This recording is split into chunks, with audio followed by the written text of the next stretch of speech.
Birds of Prey is the 8th film in the DC Cinematic Universe, or the DCEU, starring Margot Robbie as Harley Quinn, Mary Elizabeth Winstead as Huntress, Jurnee Smollett-Bell as Black Canary, Rosie Perez as Renee Montoya, Ellie J. Basco as Cassandra Cain, and Ewan McGregor as Black Mask. The movie follows Harley Quinn as she strikes out on her own after a fiery breakup with the Joker, putting her on a collision course with 3 other women as an orphan is targeted by the ruthless and vain Roman Sionis, who will stop at nothing to get what he wants, a diamond encoded with riches beyond his wildest dreams. So I enjoyed this movie, but it definitely has some problems, mainly stemming from the fact that it very much isn't a Birds of Prey film. It's a Harley Quinn film, with the Birds of Prey just attached. Her involvement in the plot is pure happenstance and really could have been assimilated into any of the other characters. In fact, while watching the film, I could see just where another character like Renee Montoya or Huntress could have jumped in instead of Harley, and how it could have actually been a full-fledged Birds of Prey film. The film also jumps around a lot, with Harley going full Deadpool and stopping the movie so she can take time to explain to the audience what happened a week ago or how they got to that particular point in the film, because it wasn't explained beforehand. It happens at least 2 times, maybe 3 throughout the film, and it just kind of takes you out of everything.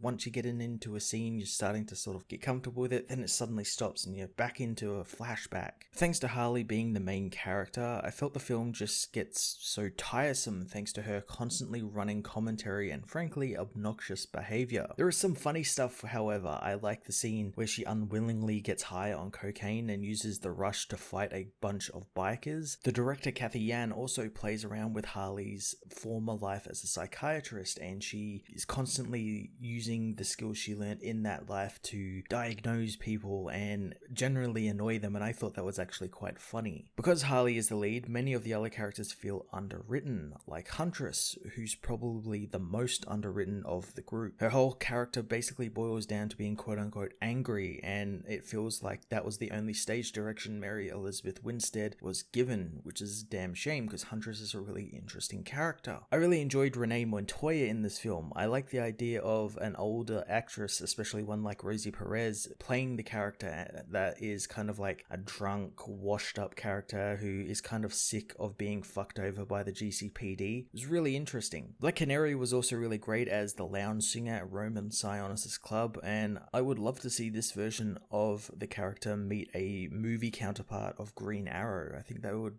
hit it off quite well. Probably the worst character, however, is Cassandra Cain, who has literally no character connection to the counterpart from the comics, which confuses me as to why they didn't just make it an original character, just someone named, I don't know, Cassandra or Kate or something, since there's no way this character is becoming orphan in any way, shape or form. There's none of that story there that puts her on that path to become orphan or become a hyper assassin. My favorite of the characters has to be Black Mask, which is something I never thought I would say, since Black Mask in the comics is just terrible. He's very bland. It's all thanks to Ewan McGregor, who was just making an absolute meal out of the scenery. He's loud, he's over the top, violent, and he's really funny. It's a real shame that he gets violently killed off on screen, since I really wanted him to come back and have interactions with the new Batman or these characters again, since they really should have had him get horribly scarred, since he kind of does before he dies, and then he's just killed off, but he should have gotten scarred, since that means he has to hide his face from everyone, since his face is a big part of the film and he loves his face. And you can just put him in the Black Mask from then on, and Ewan McGregor doesn't actually have to be there all the time. The action was pretty great as well, thanks to John Wick director Chad Streletsky jumping in as the second AD and getting creative with some of the fights. My favorite being the GCPD cocaine fight, as well as the cell block sprinkler covered in water fight. I thought that was a really cool fight. Birds of Prey is definitely a step up from the last Harley Quinn related movie Suicide Squad. It's got good action, some funny comedy, but suffers from underwritten characters and a character who has no actual connection to the Birds of Prey taking the spotlight, causing the titular Birds of Prey to end up playing second fiddle in their own film. Maybe if we get a sequel, we'll get a full-fledged Birds of Prey film sans Harley Quinn, and it's just a shame it won't have Black Mask in it, but maybe they'll have some other really fun villain in it. I'm going to give Birds of Prey a 7 out of 10.